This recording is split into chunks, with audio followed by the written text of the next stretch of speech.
Hello friends, Sumalatha ಅವರ ಬಳಿ ಇರುವ ಒಟ್ಟು ಆಸ್ತಿ 25 ಕೋಟಿಗೂ ಅಧಿಕ.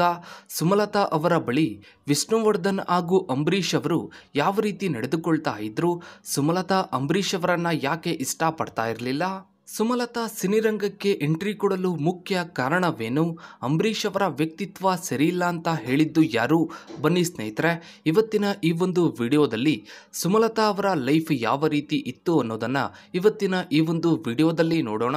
ಸಿನಿಮಾ ರಂಗದಲ್ಲಿ ತೆರೆಯ ಮೇಲೆ ಪ್ರೀತಿ ಮಾಡಿ ನಿಜ ಜೀವನದಲ್ಲಿ ಮದುವೆಯಾಗಿ ಅಭಿಮಾನಿಗಳ ಮನಗೆದ್ದ ಕಲಾವಿದರು ಸಾಕಷ್ಟು ಜನ.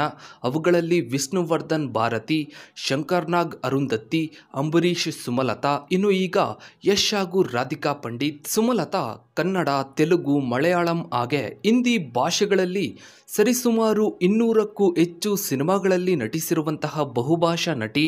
ಕನ್ನಡ ಸಿನಿಮಾ ರಂಗದ ಖ್ಯಾತ ನಟ ಹಾಗೂ ರಾಜಕಾರಣಿ ಆಗಿದ್ದಂತಹ ಅಂಬರೀಷ್ ಅವರ ಪತ್ನಿಯೇ ಸುಮಲತಾ. ಸುಮಲತಾ 1963 ಆಗಸ್ಟ್ 27ರಂದು ಅಂದಿನ ಮದ್ರಾಸ್ ಅಂದರೆ ಈಗಿನ ಚೆನ್ನೈನಲ್ಲಿ ಜನಿಸ್ತಾರೆ. ಆದರೆ ಇವರು ಬೆಳೆದದ್ದೆಲ್ಲ ಹೆಚ್ಚಾಗಿ ಮುಂಬೈ ಹಾಗೂ ಆಂಧ್ರ ಪ್ರದೇಶದಲ್ಲಿ.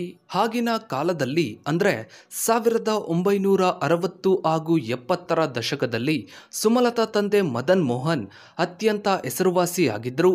ಮದನ್ ಮೋಹನ್ ದಕ್ಷಿಣ ಭಾರತದ ಸ್ಪೆಷಲ್ ಎಫೆಕ್ಟ್ ಡಿಸೈನರ್ ಆಗಿದ್ದರು. ಇವರು ಕನ್ನಡ, ತೆಲುಗು, ಮರಾಠಿ, ಹಿಂದಿ, ಬೆಂಗಾಲಿ ಸಿನಿಮಾಗಳಲ್ಲಿ ಸ್ಪೆಷಲ್ ಎಫೆಕ್ಟ್ ಡಿಸೈನರ್ ಆಗಿ ಕೆಲಸವನ್ನ ಮಾಡ್ತಾ ಇದ್ರು. ಆಗಿನ ಕಾಲದಲ್ಲಿ ಸ್ಪೆಷಲ್ ಎಫೆಕ್ಟ್ ಮಾಡೋದಕ್ಕೆ ಕಂಪ್ಯೂಟರ್ ಅನ್ನೋದು ಇರಲಿಲ್ಲ. ಆದರೆ ಸುಮಲತಾ ತಂದೆಯ ಕೈಚಳಕದಿಂದ ಸಿನಿಮಾಗಳಲ್ಲಿ ಟೈಟಲ್ ಕಾರ್ಡ್ ಬರೆಯೋದ್ರಿಂದ ಹಿಡಿದು ಕೆಲವೊಂದು ಸ್ಪೆಷಲ್ ಎಫೆಕ್ಟ್ ಮಾಡೋದ್ರಲ್ಲಿ ಮದನ್ ಮೋಹನ್ ಹೆಸರುವಾಸಿಯಾಗಿದ್ರು.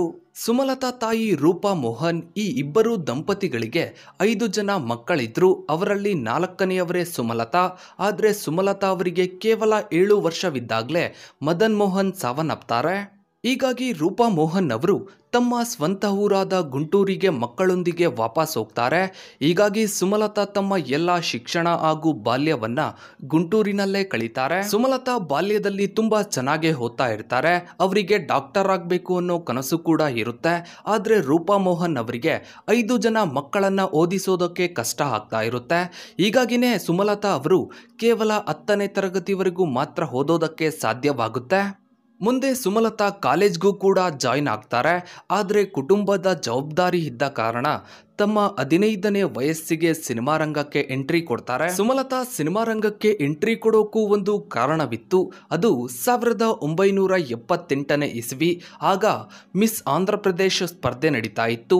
ತಮಗೆ ಇಷ್ಟವಿಲ್ಲದೆ ಇದ್ರೂ ಕೂಡ ಸ್ನೇಹಿತರ ಒತ್ತಾಯದ ಮೇರೆಗೆ ಸುಮಲತಾ ಈ ಒಂದು ಸ್ಪರ್ಧೆಗೆ ಭಾಗವಹಿಸ್ತಾರೆ. ಈ ಸ್ಪರ್ಧೆಯಲ್ಲಿ ಭಾಗವಹಿಸಿದ ನಂತರ ಸುಮಲತಾ 1978ರ ಮಿಸ್ ಆಂಧ್ರ ಪ್ರದೇಶ ಆಗಿ ಹೊರಹೊಮ್ಮುತ್ತಾರೆ. ಈ ಸಮಯದಲ್ಲಿ ತೆಲುಗು ಇಂಡಸ್ಟ್ರಿಯ ಕೆಲವು ನಿರ್ಮಾಪಕರ ಕಣ್ಣು ಸುಮಲತಾ ಮೇಲೆ ಬೀಳುತ್ತೆ. ಹೀಗೆ 1978ರಲ್ಲಿ ಸುಮಲತಾ ಮೊದಲ ಬಾರಿಗೆ ತೆಲುಗು ಸಿನಿಮಾದ ಮೂಲಕ ಸಿನಿರಂಗಕ್ಕೆ ಎಂಟ್ರಿಯನ್ನ ಕೊಡ್ತಾರೆ. ಮುಂದೆ ಅವರ ಸೌಂದರ್ಯ ಹಾಗೂ ನಟನೆಗೆ ಮನಸೋತ ಹಲವಾರು ದಕ್ಷಿಣ ಭಾರತದ ನಿರ್ಮಾಪಕರು ಹಾಗೆ ನಿರ್ದೇಶಕರು ಅವರ ಮನೆ ಮುಂದೆ ಕ್ಯೂ ನಿಲ್ತಾರೆ. ಹೀಗಾಗಿ ಕೆಲವು ವರ್ಷಗಳಲ್ಲಿ ಸುಮಲತಾ ದಕ್ಷಿಣ ಭಾರತದ ಕನ್ನಡ, ತೆಲುಗು, ಮಲಯಾಳಂ ಹಾಗೂ ಬಾಲಿವುಡ್ ಸಿನಿಮಾಗಳಲ್ಲೂ ನಟಿಸಿ ಮಿಂಚುತ್ತಾರೆ. ಸುಮಲತಾ 1980ರಲ್ಲಿ ರಾಜ್ಕುಮಾರ್ ಹಾಗೂ ಲಕ್ಷ್ಮಿ ಅಭಿನಯದ ರವಿಚಂದ್ರ ಸಿನಿಮಾದ ಮೂಲಕ ಕನ್ನಡ ಸಿನಿರಂಗಕ್ಕೆ ಎಂಟ್ರಿಯನ್ನ ಕೊಡ್ತಾರೆ. ತಮ್ಮ ಮೊದಲ ಸಿನಿಮಾದಲ್ಲೇ ಕನ್ನಡ ಪ್ರೇಕ್ಷಕರ ಮನಸ್ಸನ್ನ ಗೆಲ್ತಾರೆ. ಸುಮಲತಾ 1980 ಹಾಗೂ 90ರ ದಶಕದ ಅತ್ಯಂತ ಜನಪ್ರಿಯ ಹಾಗೂ ಬ್ಯುಸಿ ನಟಿಯರಲ್ಲಿ ಒಬ್ಬರಾಗಿದ್ದರು. ಕನ್ನಡದಲ್ಲೂ ಸುಮಲತಾ ಅವರಿಗೆ ಸಾಕಷ್ಟು ಸಿನಿಮಾಗಳಲ್ಲಿ ನಟಿಸುವ ಅವಕಾಶ ಸಿಕ್ಕಿತ್ತು. ಅದರಲ್ಲಿ ಅಂಬರೀಷ್ ಅವರ ಸಿನಿಮಾದಲ್ಲೂ ಕೂಡ ನಟಿಸುವ ಅವಕಾಶ ಸಿಕ್ಕಿತ್ತು. ಆದರೆ ಸುಮಲತಾ ಅವರಿಗೆ ಅಂಬರೀಷ್ ಅಂದರೆ ತುಂಬಾನೇ ಭಯವಿತ್ತು. ಯಾಕಂದರೆ ಸುಮಲತಾ ಅವರು ಅಂಬರೀಷ್ ಅವರ ಬಗ್ಗೆ ಕೇಳಿದ್ದಂತಹ ಗಾಸಿಪ್ ಹಾಗೂ ನೆಗೆಟಿವ್ ಕಮೆಂಟ್ಗಳು. ಹೀಗಾಗಿನೇ ಮೊದಲು ಸುಮಲತಾ ಅಂಬರೀಷ್ ಅವರ ಜೊತೆ ಸಿನಿಮಾ ಮಾಡೋದಕ್ಕೆ ಒಪ್ತಾ ಇರಲಿಲ್ಲ. ಆದರೂ ಕೊನೆಗೆ 1985ರಲ್ಲಿ ರಿಲೀಸ್ ಆದ ಆಹುತಿ ಸಿನಿಮಾದಲ್ಲಿ ಅಂಬರೀಷ್ ಜೊತೆ ನಟಿಸೋದಕ್ಕೆ ಸುಮಲತಾ ಮುಂದಾಗ್ತಾರೆ. ಆಹುತಿ ಸಿನಿಮಾದ ಶೂಟಿಂಗ್ ಸಂದರ್ಭದಲ್ಲಿ ಸುಮಲತಾಗೆ ಅಂಬರೀಷ್ ಬಗ್ಗೆ ಇದ್ದಂತಹ ಗಾಸಿಪ್ ಹಾಗೆ ನೆಗೆಟಿವ್ ಕಾಮೆಂಟ್ಸ್ಗಳು ಸುಳ್ಳು ಅನ್ನೋದು ಗೊತ್ತಾಗುತ್ತೆ. ಅಂಬರೀಷ್ ಅವರ ವ್ಯಕ್ತಿತ್ವ ಗೊತ್ತಾದ ಮೇಲೆ ಸುಮಲತಾ ಅಂಬರೀಷ್ ಅವರ ಜೊತೆ ಸ್ನೇಹವನ್ನ ಮಾಡ್ತಾರೆ. ಹಾಗೆ ಮುಂದೆ ಅಂಬರೀಷ್ ಅವರ ಜೊತೆ ಸಾಕಷ್ಟು ಸಿನಿಮಾಗಳನ್ನು ಕೂಡ ಮಾಡ್ತಾರೆ. ಒಮ್ಮೆ ಅಂಬರೀಷ್ ಅವರು ವಿಷ್ಣುವರ್ಧನ್ ಅವರ ಜೊತೆ ಮಾತನಾಡ್ತಾ ಇದ್ದಾಗ ಸುಮಲತಾ ಬಗ್ಗೆ ಇದ್ದಂತಹ ತಮ್ಮ ಮನದಾಳದ ಮಾತುಗಳನ್ನ ಹಂಚ್ಕೋತಾರೆ. ಆಗ ವಿಷ್ಣುವರ್ಧನ್ ಅವರು ಸುಮಲತಾ ಜೊತೆ ಅಂಬರೀಷ್ ಅವರ ಬಗ್ಗೆ ಮಾತನಾಡ್ತಾರೆ. ಇದಾದ ಬಳಿಕ ಸುಮಲತಾ ಅಂಬರೀಷ್ ಅವರನ್ನ ಮದುವೆ ಆಗೋದಕ್ಕೆ ಒಪ್ಕೊಳ್ತಾರೆ. ಆದರೆ ಸುಮಲತಾ ಅವರ ತಾಯಿ ರೂಪಾ ಮೋಹನ್ ಅವರು ಈ ಒಂದು ಮದುವೆಗೆ ಒಪ್ಪೋದಿಲ್ಲ. ಹೀಗಾಗಿ ವಿಷ್ಣುವರ್ಧನ್ ಅವರು ಮದ್ರಾಸ್ಗೆ ಹೋಗಿ ಸುಮಲತಾ ಹಾಗೂ ಅಂಬರೀಷ್ ಅವರ ಮದುವೆಯ ಬಗ್ಗೆ ರೂಪಾ ಮೋಹನ್ ಅವರ ಜೊತೆ ಮಾತನಾಡ್ತಾರೆ.